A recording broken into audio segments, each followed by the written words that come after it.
Welcome back to another episode of Sips and Screams, where twin sister horror movie fanatics sip themed cocktails and discuss our favorites in the genre. Today we are discussing 2024's indie horror soon-to-be cult classic Beezel, streaming now on Amazon Prime and Apple TV, written by Aaron Fradkin and Victoria Fradkin, and directed by Aaron Fradkin. Starring Bob Gallagher, LeJon Woods, Nicholas Robin, Carolyn Quigley, and Victoria Fradkin. This one is an anthology horror movie about a grieving, and I use that term lightly, father. It's about the perils of caretaking. It's about creepy basements. You know, it's never a good idea to go into them. And it's about newlyweds just, enjoying their new home. And oh yeah, it's got a very hungry witch named Beezel. We cannot wait to get into all the haunts and scares of this one. I'm Ashley, and joining me today, as always, is my twin sister, Allie. Allie, how are you? Ash, I'm doing fantastic this morning. We're recording this on a Sunday morning. I mean, we've been waiting for this episode and our very special guest today. So there's not just two of us today. There are three of us today. Yes. And we are so pumped. We have such an amazing treat for everybody. We are being joined by a very, very, very special guest. And when I say that we're fangirling right now, I mean it. We definitely are fangirling. Yes, we are. With us today is a quadruple threat. He might even be more than that, to be honest. The one, the only actor, writer, Christmas movie star, horror movie star, national football commercial star, scene stealing, hilarious, and unmatched charisma. One of the stars of Beezel, Mr. LeJon Woods. Woo! I want to clap. I'm clapping for that one. We're so excited. What if those are all lies? And you no lies. No lies. The right person you guys were looking for. I'm just like a janitor of some golf club or something like that. But yeah, you're like the ghost version of LeJon Woods. No, we're so excited. You know what? I couldn't mistake you.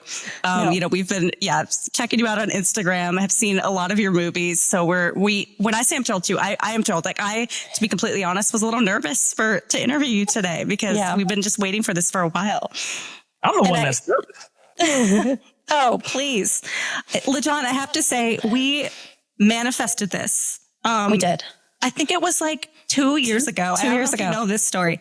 2 years ago, we were sitting around at Thanksgiving. So me, Allie, and both of our CH's, current husbands, and we watched you in this Christmas movie called A Christmas Venue. Yeah. And it was right after Thanksgiving. And you were like a bit part, the supporting actor. You come on the screen, we're like, who the hell is that guy? He's awesome.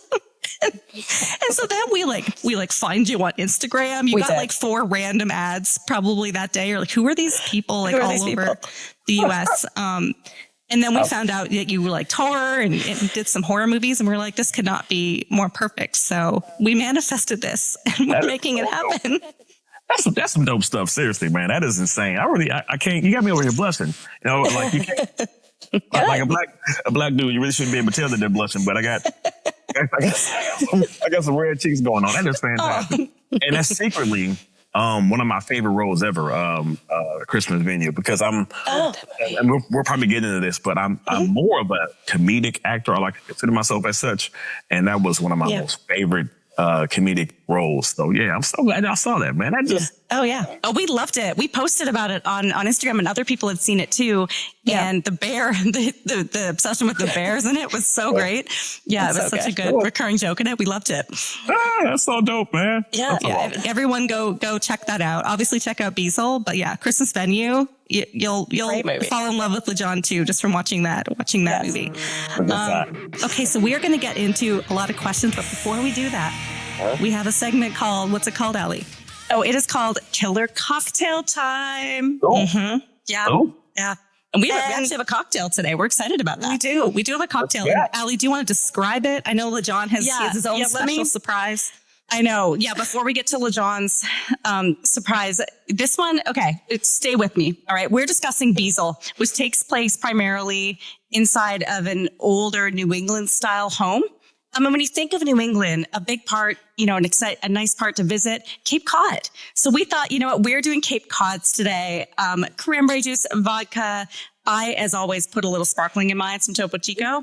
But that's the cocktail that we are going to sip along as we talk about Beezel with a star of Beezel, LeJon Woods. Oh, hell yeah. Cape Codders with a little twist, okay? I always put, so I always have to put a little bit of sparkling in, LeJon. I think it elevates every single cocktail. It elevates and probably expedites the saltiness. Yeah, that's right. Those bubbles. Yes, exactly. Yeah. Get it in there quicker. Yeah. Let's feel the effects sooner. Yes. I couldn't get cranberry cocktail. So mine's like a real tart cranberry. So I had to add something in. I'm like, I can't drink this. You know what I mean?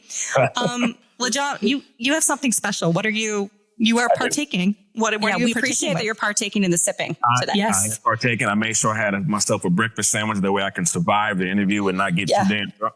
So, I have a barrel at home here that has some googly eyes on it. That's a whole different story. But the googly eyes. In this barrel, I only keep one thing, and it's Bullet Bourbon. Shout out to Bullet Bourbon. If you guys are watching, what you better be. So a little Bullet Bourbon. And here's another thing I got going on. I have 2 shot glasses. One, I am a huge Cleveland Browns fan. I'm not sure if you guys. Oh, you are. Oh, love it. Yeah. So there's Cleveland Browns F. And then the other one I have boobs. So I'm trying. Okay. And there's a symbol on those. There's an anchor. It's from Miami. So my sister got it. That tracks. Yeah, it tracks. Oh yeah. So I'm gonna do one or the other. I'm gonna drink from some boobs if you guys don't mind that, if that's okay. No. Maybe you also okay, Yeah. You do you, LeJon. You do you. Whatever. I love that you're just doing shots of this though. This is great. Just sipping it. This is amazing. I got a little water chaser. That's all I got right there. So this interview might get out of hand. I can't promise. We're here for it. We usually have a few drinks during these episodes. So yeah, we're ready. All right. Even some pre-drinks sometimes. Yes. So yeah, exactly. Should I go ahead? Let me make sure I get that in there. Yes, get that. If we get that on camera, we get this on camera here. Just a little bit of. I love the googly eyes. This is amazing. It's happening. It is happening. God. Did you purchase this yourself, LeJon, or was this a gift? This was a gift. It was it turned into a conversation piece. So yeah, I got a little bit. I like it. Well, cheers. Yes, indeed. Love it. All right. Drunk already. Yeah, there you go. Let's do it. Happy Sunday morning. Exactly. Recording this on Sunday morning, everybody. Yeah. You gotta get after it. It's brunch. You do. Okay, so I wanna dive in.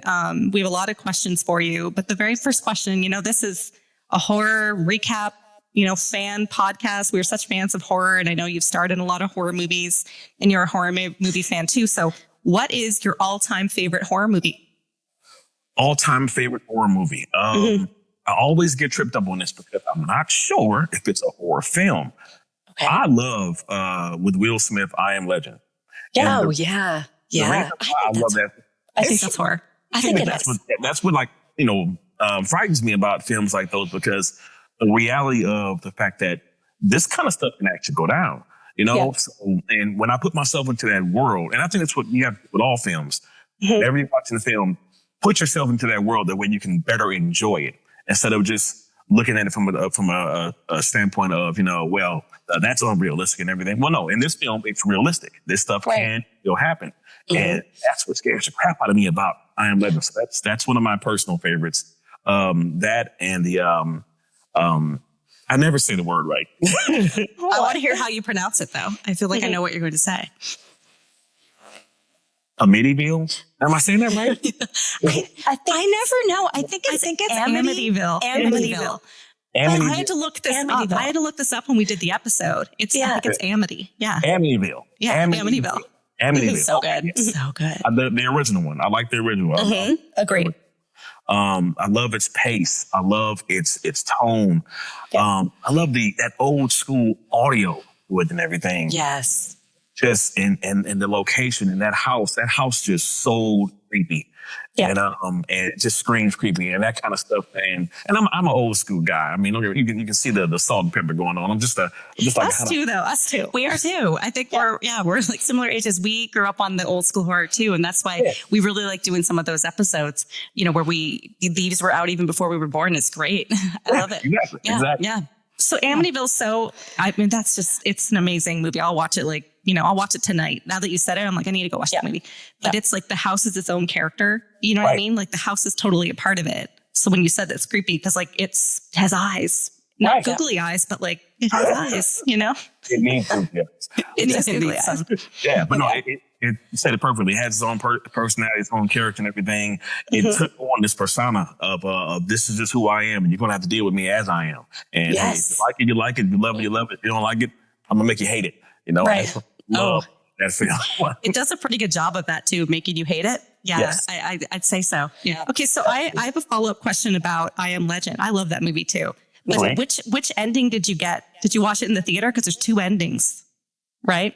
There's like one where And he then there's lives the and one book where he ending. dies. Yeah. One's the book ending, and they had to reshoot it, I believe, because people didn't like it.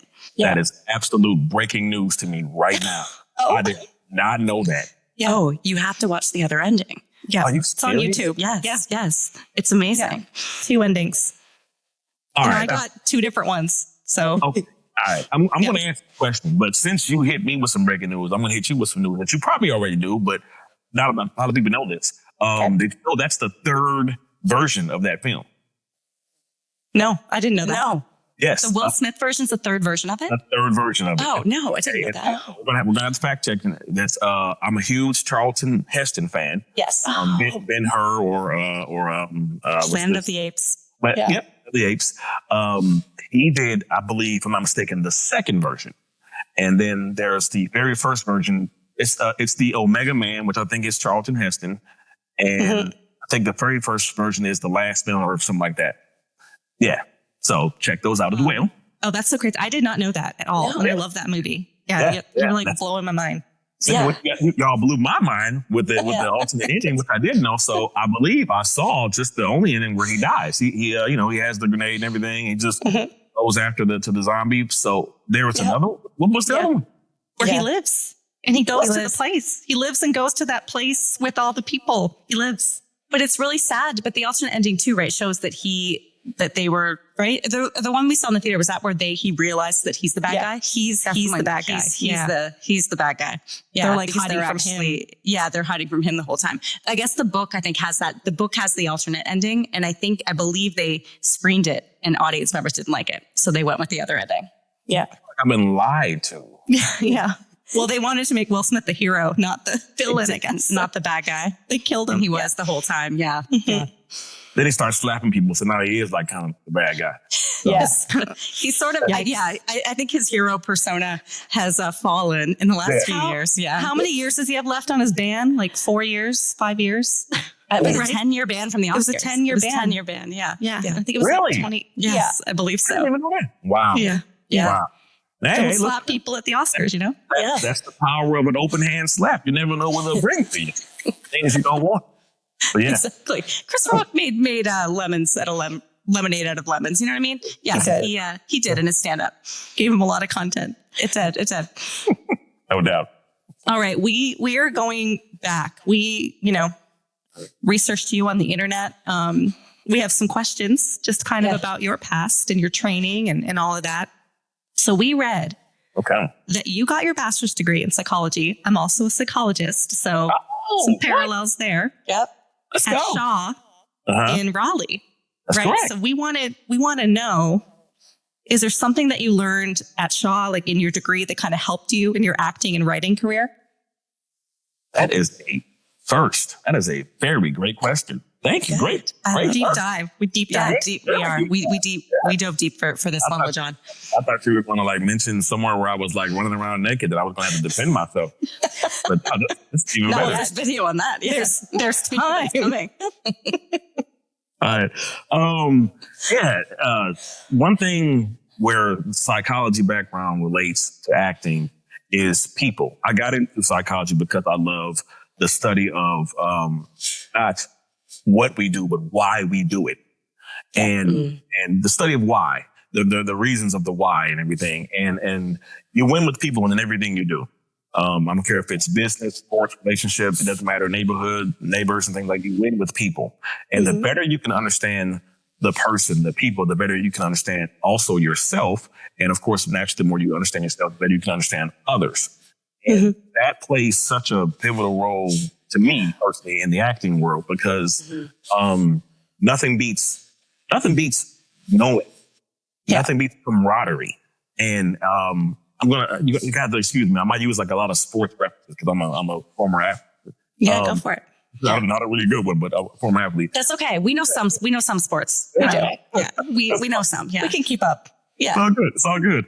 And I don't want to make the answer too long, but in an office place, in a locker room, a sports setting, and everything, you can have all the skills, you can have all the talent, but if you don't have camaraderie, if you don't know your fellow teammate, your fellow coworker, then it's going to decrease your chances of being successful. And the better you know the people you're surrounded with, the better chances you have at being successful and having that success. And that's where this the psychology element and background, I think it plays a good role in the acting world in this industry, because the better you know the people you're surrounded with, the better you are to reach your full potential and reach their full potential. All win. Yeah. That is, LeJon, that is poetic. That was a really very insightful answer. And I'm going to drink now. I think, you deserve a drink after that one. Motivational too. That was very motivational. Yeah. You nailed it though. So I think it's a bit of the chicken or the egg when you take psychology, because like people that go into psychology are generally curious about the human condition, right? They're curious about people's minds work, what makes them tick, how people act in groups, like all of those things. Yeah. And like you said, like it's understanding, you're curious about it and understanding, but then there's patterns too, right? So once you kind of understand how it works, like you see that thing over and over again, it actually helps you kind of navigate the world. So I would assume in acting and writing, you know, like you said, that kind of lays like a foundation for you. So that's fellow psychology. So when you go to parties though, when you were doing psychology, was everyone like, oh, are you like trying to read my mind? Did you ever get that at like parties? Yeah. And I said, listen, the more I drink, the more I can read. And so just keep giving me drinks. Yeah. But people always think that, you know, like you're psychoanalyzing people just because you have a background. And that's not necessarily true, and not necessarily not always false either. But you know, it just, if it's what you study, I guess it comes natural and stuff like that. Yeah. I'm not proclaiming to be great at it. I just really enjoyed it. But it plays that role in public settings and, you know, in family settings like that. So family settings. It gives you a vocabulary too that not everyone would have if they didn't. Yeah. Right. If they didn't have that type of training. Okay. So following up on this question, I want to hear about your athlete stuff, but we're going back to Shaw. So you move it. Apparently the internet has said this about you. So you moved back home to Cleveland after you graduated in Raleigh, and you moved back home to Cleveland. And it says that you took an office job before you transitioned into acting full time. So we want to know, like, what was the last stand in your office job that was like, hell no, I'm going to act full time? Man, you ladies have done a great job. Okay. So basically sitting at the desk and the cubicle, the walls are literally closing in on me. And I'm here trying to remember, I confirm that I'm not doing what I love. And I think it's one of those things where I don't care who you are. I don't care how old you are, whatever. Everybody should have at least one shot in their life to do what they love. And I told myself, I want to just give it a shot to do what I love to do. And I remembered in high school, I did an after school special for the FBI. Oh, really? Did? Yeah. An after school special on treatment of students and sexual harassment and looking for the sign and being vocal about it and things like that. And this is going back to the athletic competitive. I'm a very competitive person. At least I hope I am. Try to be. And I remember I had to audition and beat out somebody else to get that role. And I love that feeling. Yeah. You know, he wanted what I wanted and I got it. You know what I mean? Yep. So a combination of that feeling and then just enjoying being in front of a camera and being your free self. Somehow I want to get back to that. And I started doing student film for Cleveland State University. And I do one weekend, and they would call me back for another one, and a different student would call me back for one, and it just snowballed.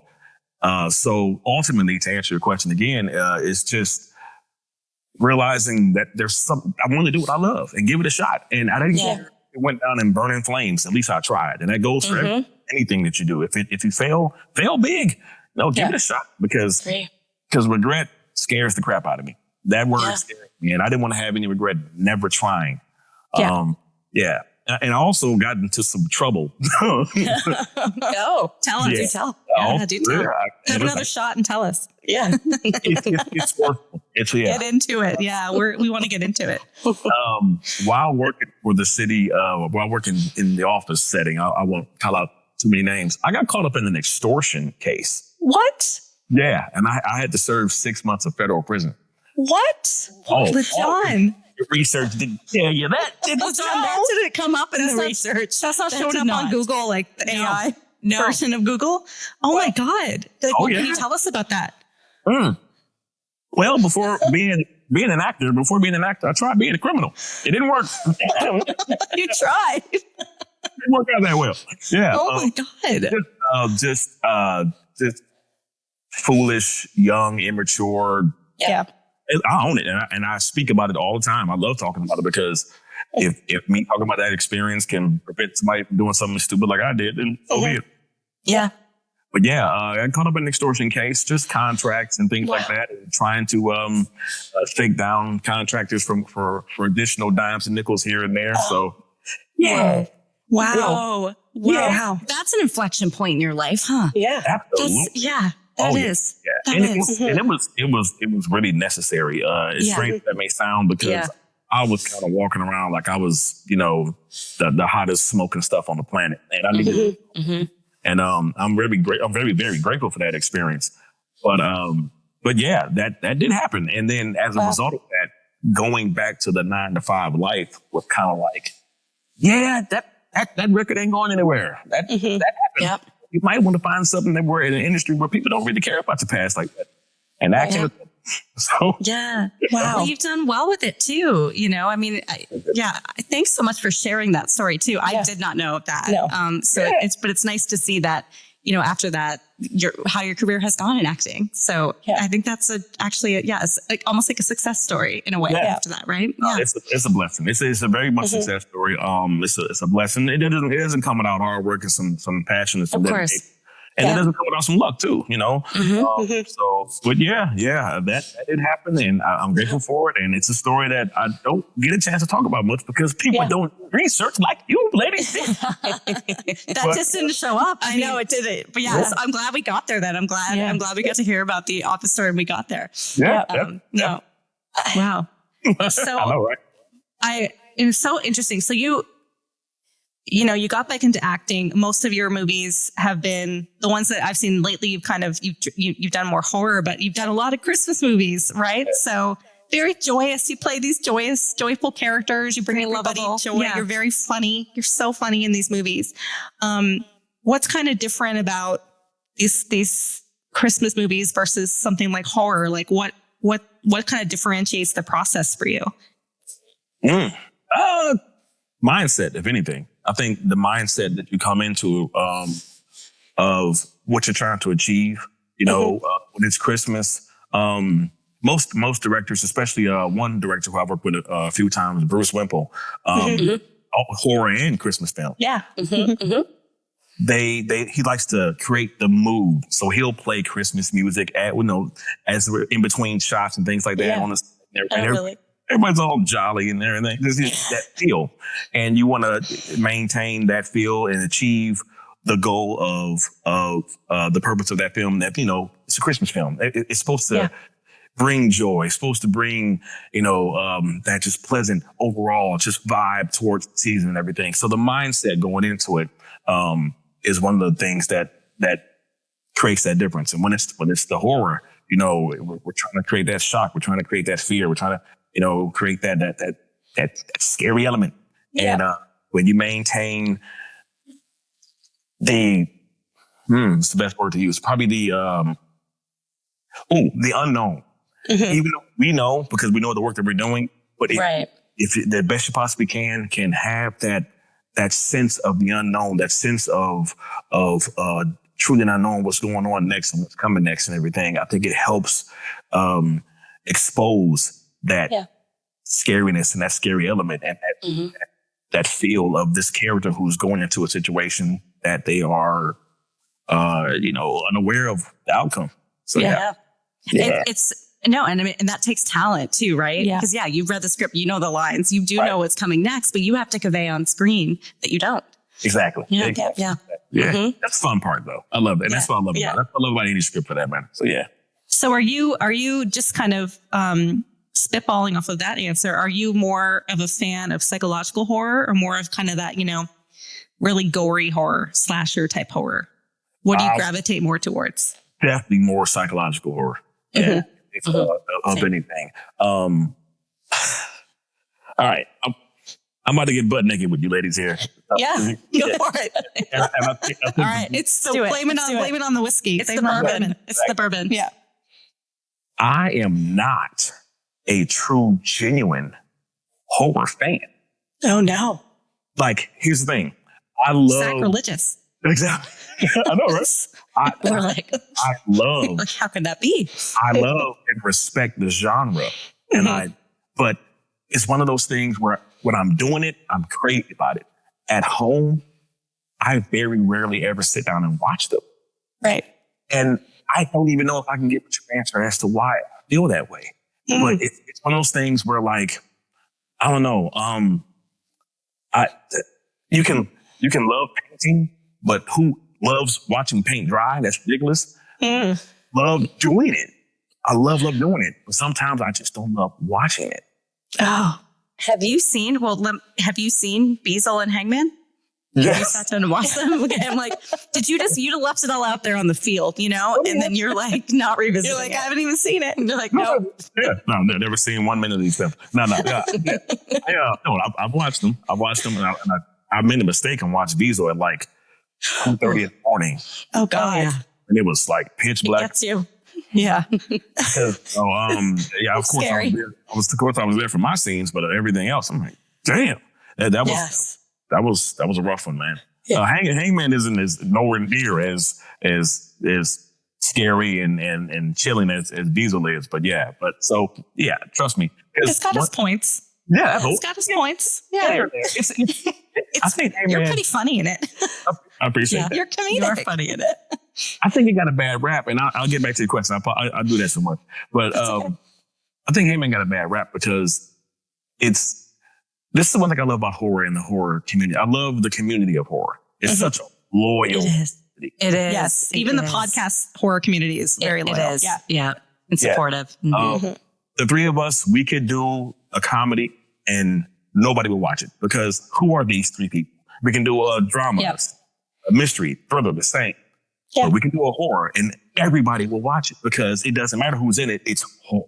Yes. It doesn't matter if it's like indie, like B horror, C horror. It doesn't matter. Yeah, it doesn't. I completely agree with that. We, when we were kids, we would go to, Blockbuster back then, right? And we would pick things out based on the front cover of it. Yeah. And I remember that. And we didn't care. We just knew it was horror. We did not care what the story was about. It's just like, oh, this looks like that front cover looks interesting. Yeah, it is. It's loyal. It's a very loyal genre. And that's going back to my point. I may not watch it that much, but I so respect it and I love it for that reason because okay, Allie, every time you drink that, it just sounds so good. You're regretting it. LeJon, you're regretting it now, aren't you? I am. You didn't make a Cape Cod. You know what? It's the ice. I got to get damn ice. All right. Sounds good on a camera. Someone told me, they were like, it's bartender ASMR. Michael Myers messaged me yesterday. He's like, you can hear it in the pod. You need to do more of that. I'm like, you okay. can. Yeah, you can hear our drinks in the podcast. Yes. Yeah. That was wonderful. So I again, not getting away from the question. Psychological, definitely, because I love stuff that makes you think. I love stuff that down and really. I think it's more immersive. It puts you into that world when you really have to sit down and really follow the clues and and then when you add an element, a sprinkle in a little element of scary and fear in there, that's chef's kiss, right? Yeah, absolutely. Yeah. Like you're preaching to the choir here. We're like, absolutely. Like, I love that. We will watch Exorcism of Emily Rose. Yeah. All day, every day. Give me that. Yeah. It's that one's a great one. Yeah. That's a damn good one. Yeah. It's a good one. Yeah. So I want to talk about Beezel. What initially drew you to Beezel? Was it the script, the character, something else? How did that kind of come about, you being cast into the role? I actually did. Of Apollo. Apollo, the main man. I actually did a horror film with another actress who is friends with Victoria and Aaron. Yeah. Okay. And they reached out to her, Anna Shields, and the film was... Oh, yeah. In The North Witch. Exactly. Yes. She's in the Northwoods. Yes. Yeah. I did the film that I can't remember the name of it. It's gonna come to me. This is bad, but yeah. Anyway, we did a previous film. Dawn of the Beast. Sorry.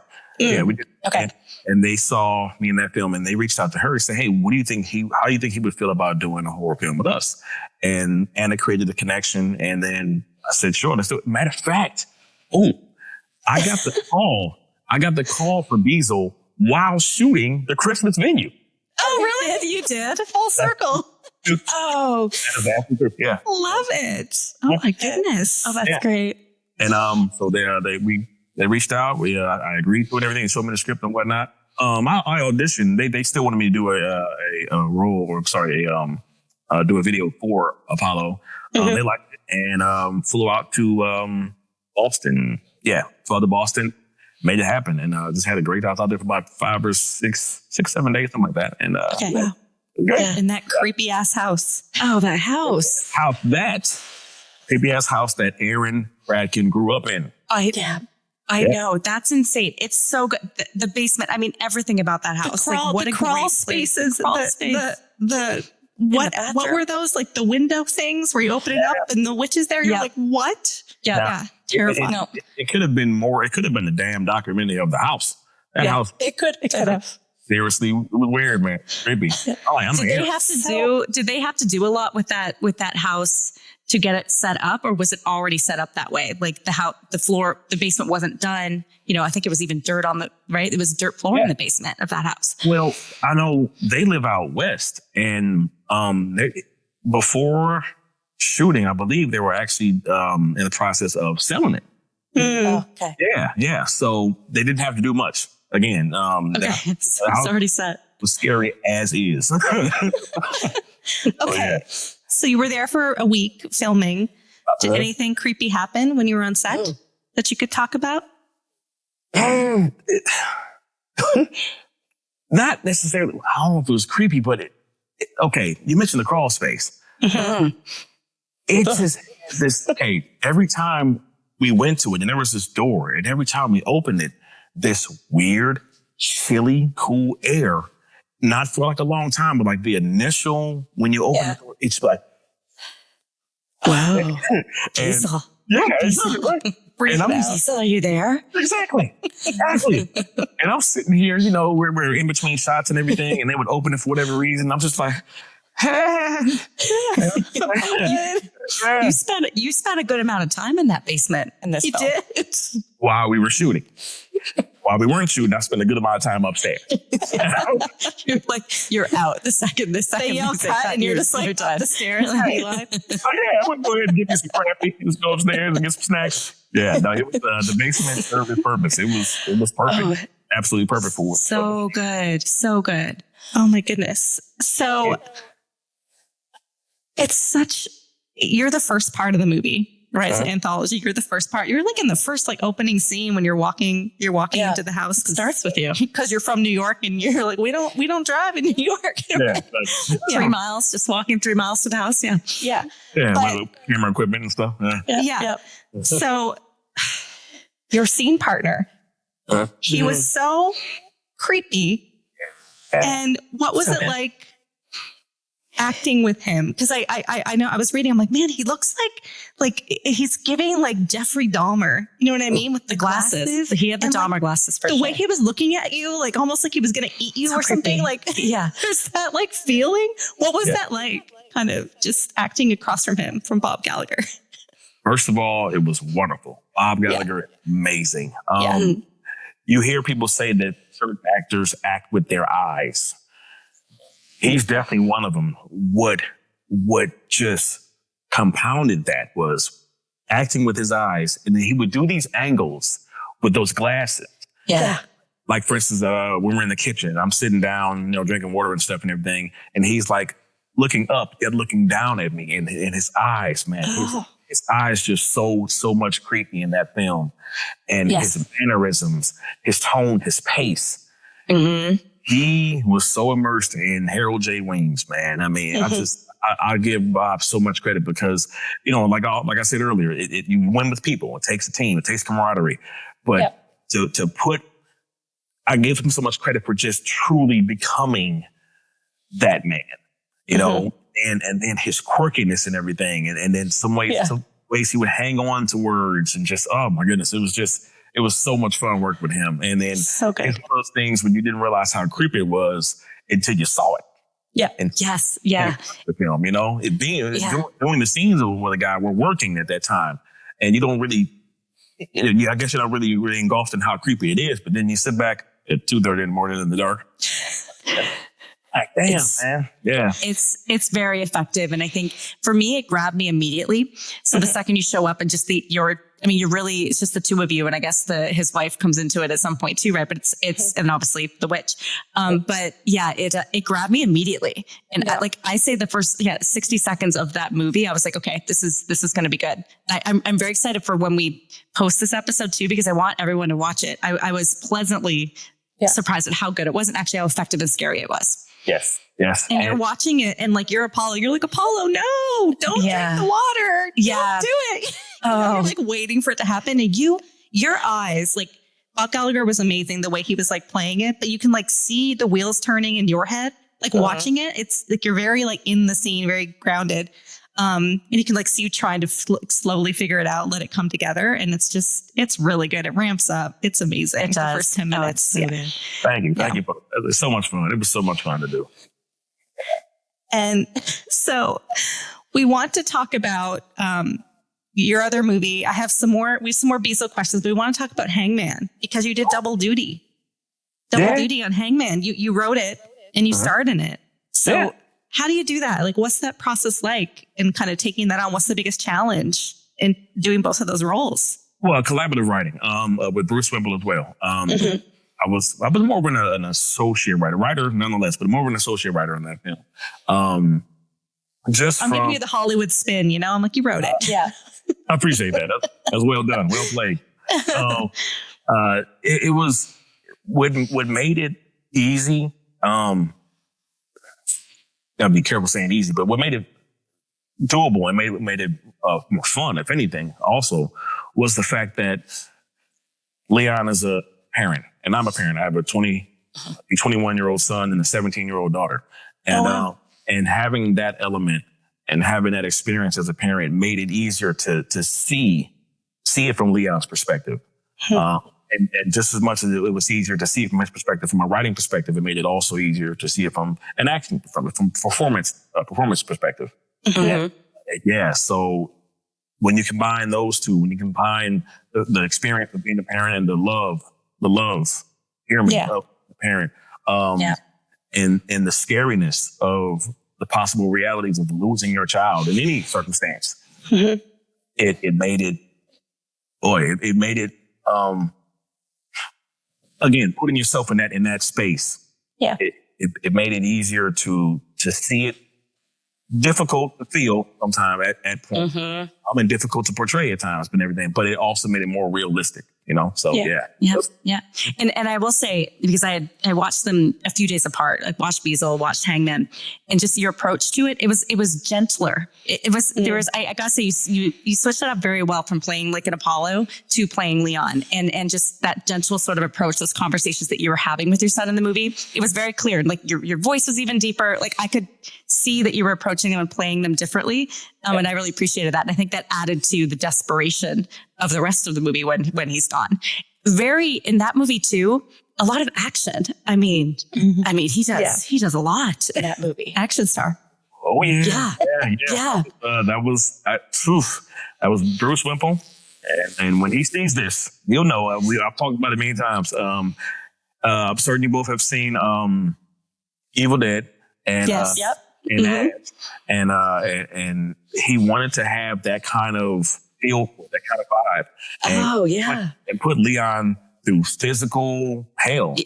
Yes, it was so physical. Stuntman would have been great, but that didn't happen. You did everything in that? Oh yes. I'm sorry. Really? Okay, that is wild. LeJon, is your athletic skills, your athletic training, your athletic past, did that kind of help you out doing all these stunts? No, seriously.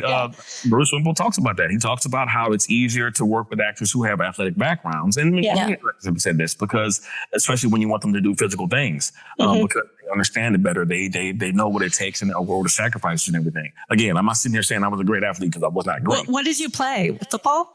Football. I'm sorry. I played football my freshman year of high school, but man, my thing was baseball. Yeah, baseball. Wow. Okay. Yeah, baseball. Love baseball. Yeah. Awesome. We both like baseball. I'm an Orioles fan over here in Baltimore. Jays fan over here. Yeah. My team is literally playing your team right now. Oh, is it? Yes, that's right. I actually think it's like in an hour, right? Yeah, you guys are ahead too. You guys are ahead by 2. Okay. On this one. We were watching it yesterday, actually. Yeah. No, I did want to comment on Hangman if we have time, just to speak to this. My favorite line, and we recorded, we kept watching it. I'm going to put it on Instagram because it's such a great line and it's so quotable. When the woman comes out and she'd showered and she's in her towel and she asks you where you're going and you turn around and you just say, "To hell, baby." It's so good. It's so good. And I'm definitely going to post it because it was very effective. And and you did. They kind of put you through hell in that movie. I do have another question. Were those real ropes they used? And did you injure yourself at all during a lot of that? Because there was so much rope. Yeah. Absolutely. I was wondering. Yeah, absolutely. Okay. Yeah, real rope. First of all. Yep. Real ropes. Okay. Yeah. Just looks like it would hurt, LeJon. It looks like that's going to be painful at times. Rope burn. Yeah. Yeah. A lot of rope burn, a lot of dragging, a lot of pulling, a lot of little hanging. So you were upside down at the end. So it's so fun to talk about it because I literally just watched the movie. So you hung upside down like that for that entire time? Yes. Well, you did. Yes. It's spoilers, everybody. Go watch it now. If you haven't seen Hangman. I'm not telling the ending, but there's the scene. You hang upside down for a bit. Hang upside down a bit. We had a safe word, and they said Bruce said, "You got to give me a safe word in case you get uncomfortable and everything." Yeah. A safe word was bejabbers. and did you have to use it, LeJon? I used it once. Okay. I am proud to say I only said God. one time. That is wild. Yeah. But, I love this intel. I don't think anyone would realize that you were doing all those yourself because it is an incredibly physical movie. It was at the time the most ambitious film. As far as 377 films had done. Just the acting part of it all and the locations and everything. But bruises. I still have some pain on my left elbow. Oh God! I feel like we had 2 different hanging scenes, and the first we didn't use it because I was hanging out of a tree. And we scrapped that one, and then but I fell out of that tree, and and landed on my elbow pretty bad. So, but. Yeah, I talk about this pain. I talk about all that kind of stuff. But trust me, I'd do it all over again because it was so worth it, and it made the film. I think it really did. Yeah. Oh, it was great scene. Very very effective. But the whole thing. And I mean, you're basically in I think every scene of that movie too. So a lot on your end too. Heavy lift. Yeah. It's great. Yeah. Absolutely. Wow. I appreciate that. So you're just like tied up in both movies, right? So in Beezel, again, if you haven't watched it, go watch it. But if you're listening to this episode, I'm pretty sure you watched Beezel. But you're tied up in the basement in Beezel. And then we have to talk about that scene, your last scene in Beezel. First I was rooting for you. I'm like, he's going to get out. And then I was like, you think he is going to? And then, oh no. What's going to happen? Like, your head just comes right off. I don't know how else to say it. Like, how was that filmed? What's going on there? Yeah, man. That was comes right off. I'm about to pour myself a drink before I get on with it. Yeah. It looks almost like it's easy for the wish to take the head off too. But it's popping a dandelion. Just pops right off. Either great strength. You know what? It's time for some boobs. Yeah. There you go. You know what? If we're going to talk about your final scene in Beezel, cheers to that. Cheers to that. Exactly. Yeah. It's either great strength to Apollo's demise. That's right. Exactly. Yes. Cheers to that. great strength from Beezel the Witch, or a very weak neck of Apollo. What they did was I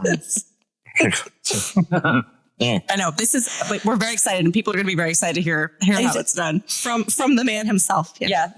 And please forgive me, the technology gurus and geeks. I may not be saying this properly or describing properly, but they put these little sticky square stickers on my neck. Okay.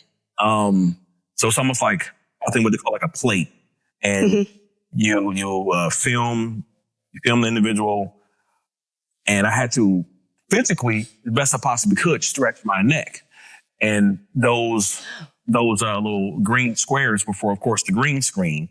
With that part is where I'm apologizing. I don't know how that worked because we didn't have a green screen.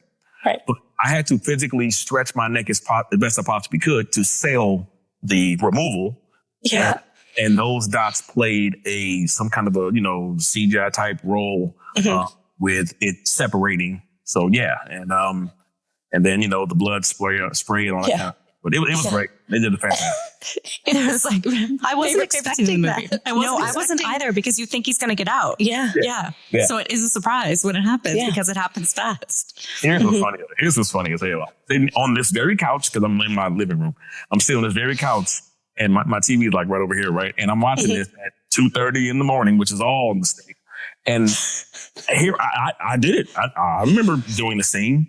But I'm sitting here watching it, finally seeing how it happened. And I'm like, you scared yourself. it was rough, man. But that's a testament to how well you did it, though, because I will say it seems seamless. Like, I know there was some CGI component there, but it just seemed pretty seamless. The expression on your face during it. Oh yeah, man. Like Apollo now. I did love when he stabs, Harold. That was pretty great. That's why, Well, if it seems sense of security. If it seems seamless, that means you're giving credit to the witch's strength and to the lack of strength of my neck. So it's fine. It's fine.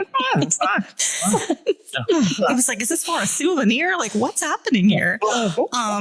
And then it cuts to the next thing. But like, what an opening. This movie's crazy. Like, it's absolutely insane. The system, and it's so good. And I love the fact that that Apollo didn't make it. I love that. For the dynamic that he had, for the role that he played in Harold's life, as far as him trying to reveal to the world, hey, listen, I'm not the guy who you think I am. You would think that he would survive, that he would make it. Yeah. And I love the fact that the audience, again, spoilers, I'm sorry, but like, whoa, that guy's gone. Yeah. Like, it's a done deal. You know what I mean? So especially after the neck and everything. Yeah. Well, it puts you, because that false sense of security, right? Yeah. And then the movie changes, and what they did with the witch as well. I mean, I think a lot of it's very effective, because I don't like when it's too much CGI, where it looks almost fake. I thought they did a really good job with that. Also with the sound design of this movie as well, the jump scares and what and I know we'll talk about this, Ash, when we kind of go through it, but that I thought they did such a good job with that. It was almost sort of, I think, akin to some of the old school horror, right? They didn't overkill it, and I really like that. Yeah, absolutely. Oh, I jumped. I thought, I jumped too.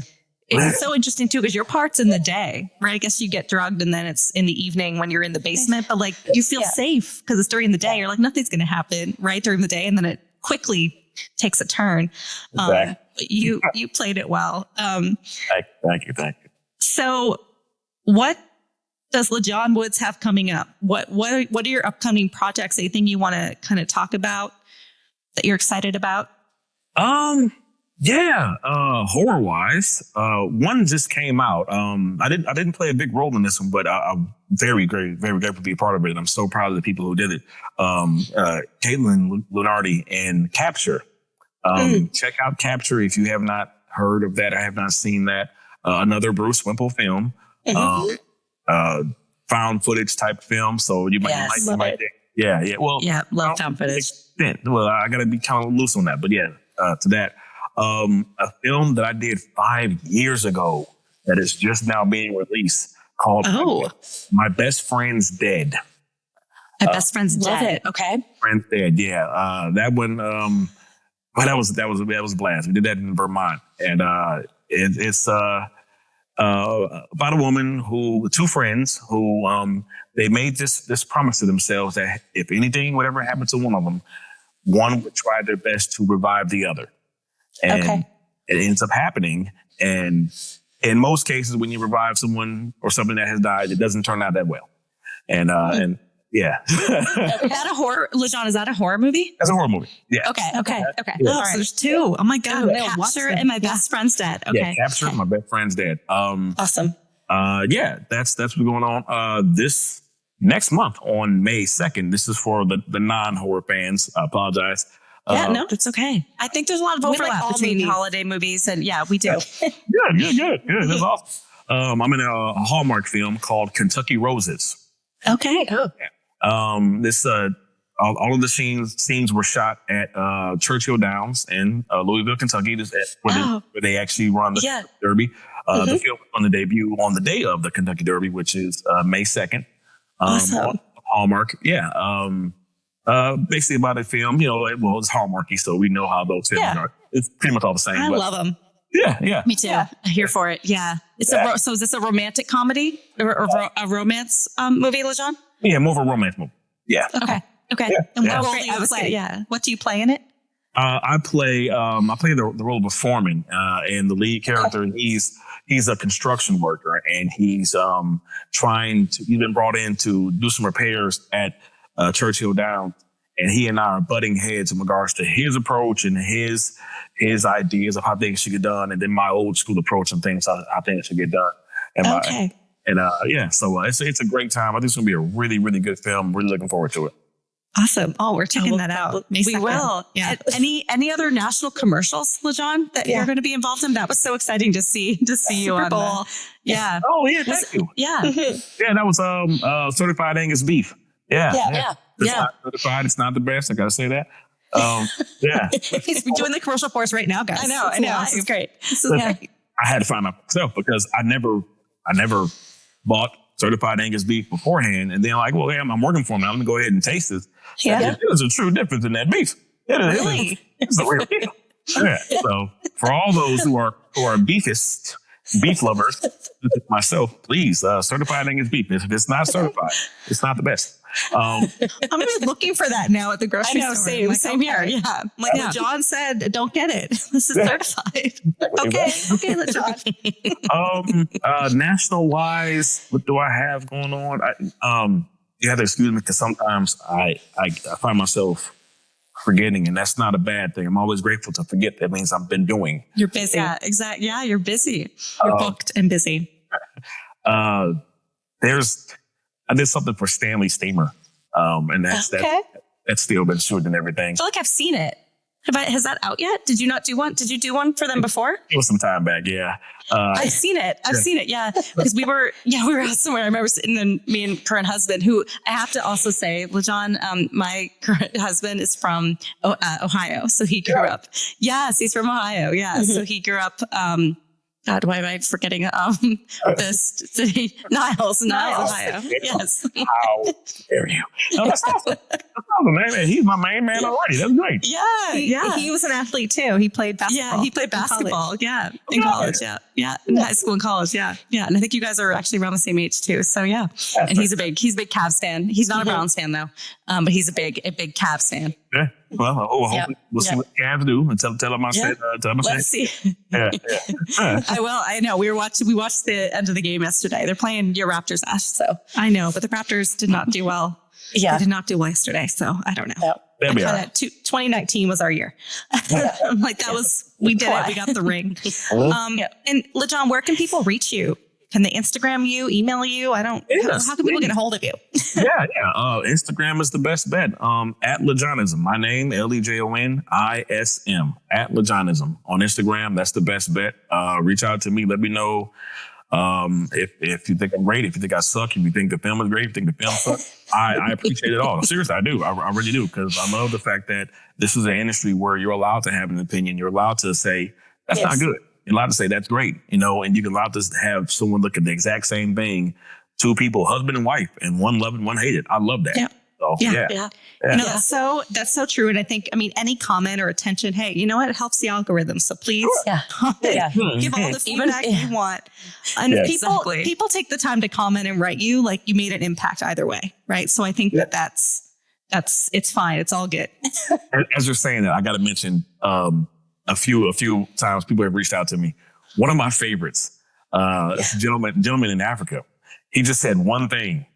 He said, stop dying in films. I swear, I thought that was the coolest thing. Somebody also said, "Hey, man, you really suck. You need to stop making films." Oh, wow. Is that a motivator, LeJon? yeah? Says something like that? No. I've heard some great advice. Some of the best advice I've ever heard was, rather the people think you're great or you're terrible, they're right. Yeah. Yeah. Yeah. Mm-hmm.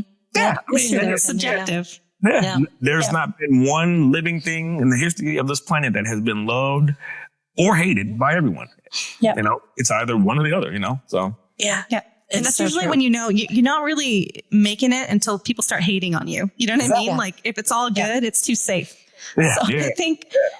I think that's all good news. So that's so funny to stop dying. So if I see you in a horror movie, I'm like, oh, LeJon's out. You know what I mean? I know what's gonna happen to him. Pissing that guy off. Yeah. I need a palate cleanser. I'm gonna go watch like Christmas Venue where it's like nice, you know?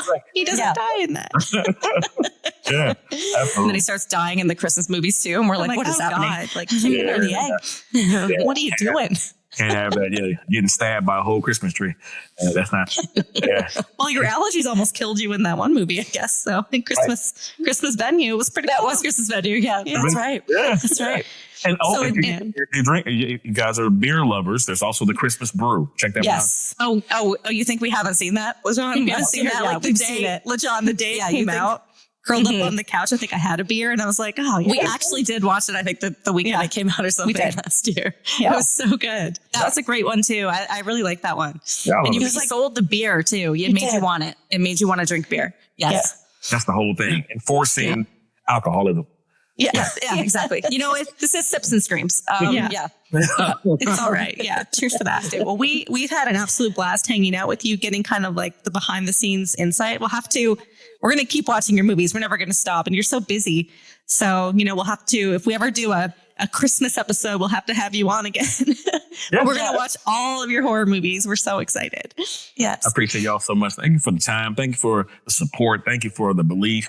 Thank you for the support of this genre. Because again, this genre is for everybody. And you don't have to be a mega star. You don't have to be an A-lister. And I thank you two ladies for that. Keep doing what you're doing. Keep being awesome. Keep having fun. Yeah. Oh, thanks, LeJon. Thanks, LeJon. I feel inspired just by Me too. talking to you today. You gave a lot of kind of nuggets of wisdom. So take that with us as we move on. Thank you. Mr. Great Man. Yeah. Well, thanks again to LeJon for being here. We absolutely loved hanging out with you. Can't wait to follow all of your upcoming horror movies, Christmas movies, romance movies. Everybody go check out LeJon Woods. He's amazing. And as always, you can follow us, Sips and Screams, on YouTube, Instagram, TikTok. Our handle is at Sips and Screams Pod. Please like, rate, and or subscribe. And you can email us as well at sipsandscreams.podcast@gmail.com.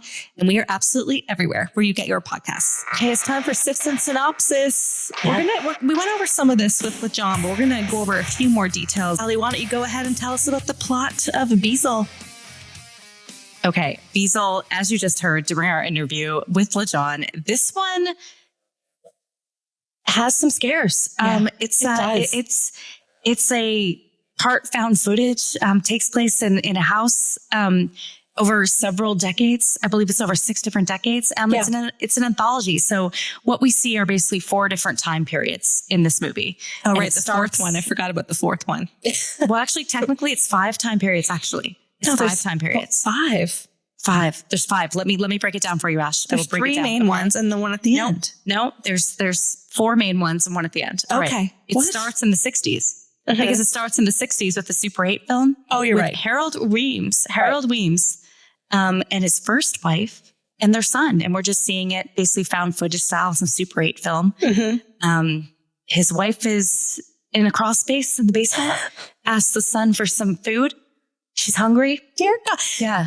But she's in the crawl space in the basement. Crawl space, But but through you the hear- bathroom. Yeah, but you hear the noises like, or Jimmy or whatever the kid's name is, and he goes and kid. opens up Yeah, the he does. door, and it's like her being like, I'm hungry. Yeah. Like, and what? he goes and gets her an apple. Yeah, I know. But it's his mom, Ash. What's he going to do? Yeah, he has to feed her. He has to feed her. So Why he goes is and she gets her an down there? apple. Yeah. And he feeds her the apple, but you know what? Then little boy reaches his demise as well. Yeah. Well, she says, can I have a snack for my friend? Right. And her friend, as we learn later, is Beezel. Is the witch. Yeah. The Very, witch that very lives in Hansel, this house. Hansel and Gretel. It's giving It is Hansel very and Hansel and Gretel. You know what? I Yeah. wrote that down. I thought that as well. But so that's the 60s, and then it cuts to the 1980s. Same But house. one more thing about the 60s. Yeah. When she asked for the snack for her friend, he kind of like goes forward, the little boy, and then like they basically like take his hand, right, and kill him. Very, very Eat him. echoed. Whatever. That's why I'm saying it's like Hansel and Gretel. Yeah. Yeah. And another well-known Stephen King movie. Yes. But yes, so Save that that's for in the later. 60s. I will save that for later. Cut to the 1980s, and we are introduced to Apollo. LeJon Woods' character in this movie, very lovable character in it, unfortunately meets his demise pretty early, but I'll get to that. But But you know it too. You see him and you're like, I don't think he's going to make it. No, He's too he doesn't, innocent. but he arrives on the house. He's got all of his equipment. He's walked from the train station, right? So he has all of his equipment, and he's been asked to come there to film Harold Weems' story. Like another really famous horror movie I know. that we'll get to later that we also covered. Yeah, a lot of parallels with some other horror movies. So I think a lot of that reminds you of it when you're watching it. But yeah, Harold, he wants to set the record straight, and Apollo was there to help him do that. Poor Apollo. Also, great name. It is a great name. So we find out that Harold is, he's been accused of killing his wife back in the day. He wants to set the record straight on that. He's remarried to Dolores, so he's got another wife. They look strikingly similar. They do. both have They do. crazy, like Glenn Close hair from the 80s, like that crazy blonde gray, like the frizz. They do. They look witch-like, kind of. They do. They really do. He keeps replacing his wife. Yeah. With someone else, someone more accepting of his lifestyle, I guess. So, I think an important part that I do have to speak to when Apollo comes in the room before they start recording is Harold's offering him, is he hungry? Does he want any soup? Cookies. Chicken soup? Cream chicken soup. What a weird thing to offer someone. Such a weird thing. It's real Apollo hot declines out, all too. the food. It is. He declines all the food, but he does gulp down a glass of water. Yeah. Yeah, an important plot point. Mm-hmm. And so, Harold starts telling his story of how he found his wife there in the basement, how she was dismembered and there were bite marks. And Apollo, is questioning him too about it. And it seems almost that Harold is getting mad. Harold shows some smoke photos on the wall. He doesn't want to talk about his son, right? Because Apollo asks, he doesn't. Tell me about your son. He's like, I don't want to talk about my son. Or I don't know the exact quote, but that's off limits. It is off limits. He'll talk about his dead wife At as much as he wants. But but the second it gets into the son territory, no. But yes, we learned that Harold has remarried to his wife Dolores. The neighborhood kids are scared of the house. They call it the witch house. But Dolores leans into it. Dolores goes out and scares the kids. She does. She goes out and she scares. She's effectively acting as the witch, right? I think in some of those scenes, Ash, at the very beginning. She comes out like, what's happening? Yeah. Scares them away. Yeah. But they film some in the basement. And is that not the creepiest basement you've ever seen, Ash? I mean, it's a 1960s, before then even, an old school New England ranch house.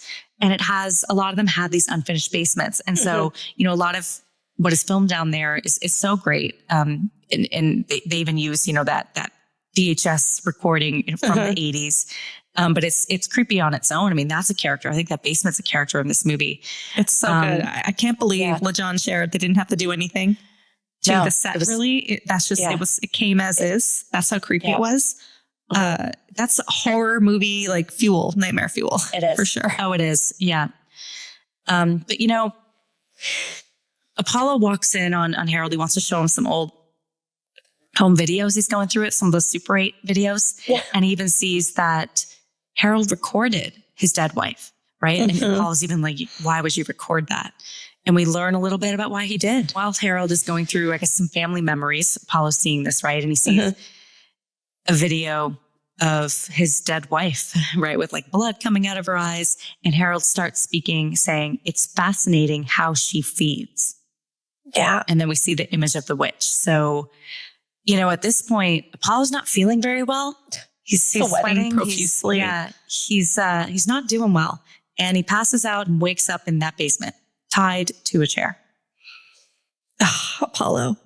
I know. You're like screaming. You're like, get out of there. But then he's drugged and I he know. can't. And Harold is now recording Apollo, who's tied to the basement. We learned that, unfortunately, everything in that kitchen at the beginning was drugged, and Apollo, even the water that Apollo drank was. And I actually love when there's that reveal. Mr. Reeves, he's like, he just says it so nonchalant, so casually. Like everything in that, like, no matter what you chose to eat or drink, you're gonna have the same consequences for you. Same outcome. Yep. Mm-hmm. Yep. It didn't matter. So now Apollo's tied up in the basement. Harold is recording a video, seemingly for whoever lives in the house next, I guess, right? The next owners. We learned that effectively there's this witch that lives in that house in the basement called Beezel. Great name. And it is a great name. And she feeds on the flesh of the living. So she does. Cannibalism there. And every 300 years, she also births a child. So that's a little tidbit that will come in handy near the end of the movie. Like another movie. Yeah. Yep. And Harold basically let her in. And so now he wants to capture a live feeding. That live feeding will be of Apollo. But before that feeding can happen, Apollo, he's resourceful. He's managed to get his hands untied, and he just takes his screwdriver and shoves it directly into Harold's neck. Yeah. Was it a screwdriver? Yeah. I thought it was like it was a screwdriver. Knife. It was a screwdriver? No, it was a screwdriver that he used earlier on his camera. Yeah. Oh, right. Okay. Yeah. And he just shoves it into Harold's neck, killing him. But, his feet are still tied to that chair. And unfortunately, Beezel's come out for feeding. He's trying to get away. Beezel comes up to him and just rips Apollo's head right off in one full swipe. And we talked about this with LeJon because it's quite, so the witch comes up. The look of the witch is great. It's like, she's like naked, this like tall thing with like the long, really tall, straggly hair. Kind of looks like her feet look like tree trunks, like trees. Yeah, they do kind of look like trees. Fluffy feel. And she rips his head off like from the top. Like it doesn't break it. Like she pulls his head up. The whole thing right Hoists it off. up. Sit up and eats it, I guess. I think she's going to eat all of them. I think she's starting with the head. Yeah. Just like, that's actually a creative kill. Because usually like they chop it with an axe, like Mrs. Voorhees, or they break the neck. No, it's straight up. Yeah. Straight up. Yep. Yeah. And LeJon shared how they filmed that. It's a little bit of CGI, green screen stuff, but yeah, what a kill. Yeah, he's not surviving that. But cheers to Apollo. Apollo met his demise, but he made an impact on this movie. Cheers to Apollo. Thanks, LeJon. But you know what? The movie doesn't end. We go to, I guess, part 3 of the movie at this point, right? So it's 20 years later, 2003. Harold Weems' wife, Dolores, she's still alive, but she's the only one living in that house. And there's a bunch of some hospice nurses that have been taking care of her. Yeah. Yeah. And we're introduced to Naomi. So she's replacing the last hospice nurse, Charlotte. She's there to check on Mrs. Weems. She goes in. We learn, Mrs. Weems doesn't like light. She gets some candles going. Again, it sets a very, very, very creepy vibe. She's just coming into this house for the first time. There's an older woman sitting in the bed who seemingly talks in her sleep. Yeah. Saying some really creepy things about you've had enough. You've had enough. She's clearly, I guess, possessed by the witch at this point, Mrs. Weems. And the witch needs more. And I think Naomi's going to meet her demise. As soon as she walks in, you're like, uh-oh. It's a cautionary tale of like at-home caregiving. It is. Maybe know a little bit more about your subject. Yeah. And the small reaction I had when she's feeding her the cream of chicken soup, the cream of chicken. Yeah. Ew. Cream of so chicken gross. soup. It's so disgusting. Cream of chicken plays. We could have had some on the podcast, Ash, and had a little spoonful. No thanks. Yeah. No thanks. Like I don't think I've ever liked it. No, it's cream of chicken is what you put in like a casserole or something to like add like a little bit of like fall flavor. Green bean casserole has it, right? Is it cream of chicken? No, it's cream of mushroom and green bean casserole. Same vibe. That thick, grossness. I think her sister Donna Faye likes it. If I recall, she likes correctly. cream of chicken. I think she likes cream of chicken on its own with some crackers. I think she does. Maybe on some bread. Like I don't know. A dinner roll. I don't think I don't think anything can make it appetizing. And certainly in this movie, it does not look appetizing. It's thick. It's just a beige color. It's gross. You know, but Dolores Weems doesn't really seem to eat it either. No. Yeah. But Naomi, you know, she's trying to feed her. She's not eating. She does find a recording under the bed, though. Yeah. Yeah. And she plays That it. scene. And we learn that the prior hospice nurse recorded Mrs. Weems when she slept as well. And so we hear some of the things that she's saying, right, about killing and feeding and everything. But, you know, Naomi hears this, but she stays a little longer. She goes in, she watches Mrs. Weems sleep. Clearly she's surprised. Yeah. She's curious. I guess she is curious. She has a job. She goes down. She hears something in the basement. She goes down there. Would you go down? They all go no, down to the 100% basement. no. They all make No, that choice. if they hear something, they do. They all go down because they hear something in the basement. I would be out of there. Are you kidding me? Yeah. And before she goes down to the basement, she actually sees something in the house, right? She sees she turns the light on. She sees something. I think it's in the carriage house or another part of the house in a window. Yes. That seemingly disappears. She also sees visions of Mrs. Weems as well. Mm-hmm. And that's not enough to make her leave. She goes down to the basement, and in that basement, she finds the name tags of the prior hospice nurses. So it was not just Charlotte, it was Linda as well, right? Mm-hmm. And then she hears some things, and she gets herself into that crawl space. She sees Charlotte, right, in the crawl space. She goes in there. Mrs. Weems uses this opportunity to lock Naomi in that crawl space. Ugh. We hear screaming and her effectively being eaten by Beezel the witch. Poor Naomi. She was such a selfless character. She goes into the crawl space to save like her fellow nurse, right? That's why she does it. I know. She does. She's like, I'm going to get you out of here. Like just completely selfless. The claustrophobia feeling that I got even just watching that scene was intense. So that added to the fear factor for me in that scene. Well, I think that the sound design, we talked a little bit about this with LeJon, but it's very effective at what they did with the sound, even during the couple of jump scares in the movie. Yeah. The sound that they chose to use for that wasn't the stereotypical one that you have, right? So I certainly appreciate that. And I do think it reminded me of some of those old school horrors for sure. Yeah. So Naomi meets her demise. And now cut to 2013. So another 10 years. We're now in 2013, and we're introduced to a couple, Lucas and Nova. And actually, Lucas is Dolores Weems' long-lost son. Long-lost son? Yeah. Wait, why is she long-lost? Well, she left them when she was younger, when she met Harold. And she effectively joined the cult and came to live in this house and feed Beezel, I guess. Right. Okay. Yes. Yeah. That makes sense. She joins the cult with Harold. Yeah. Okay. Yeah, exactly. And so Lucas and Nova are there. They're putting the house on the market, but it's hard to sell because there's all those rumors out there that Dolores Weems killed her 3 hospice nurses and hid them in the crawl space. Yep. And they're newlyweds. Nova and Lucas. Mm-hmm. And it's very typical. Like Nova is like all like free spirited. She looks very 2013. Like she's wearing her hair. She does. She's a great vibe. And then Lucas is kind of like grumpy bear. You know, he's just grumpy bear the whole time. Very typical like sitcom couple, right? With the grumpy husband. But it immediately kind of sets that vibe. And he orders food. Right? Does she want any? Get some Chinese food. She wants egg rolls. Oh, you know what, Ash? We could have eaten some egg rolls on this podcast today. Yeah.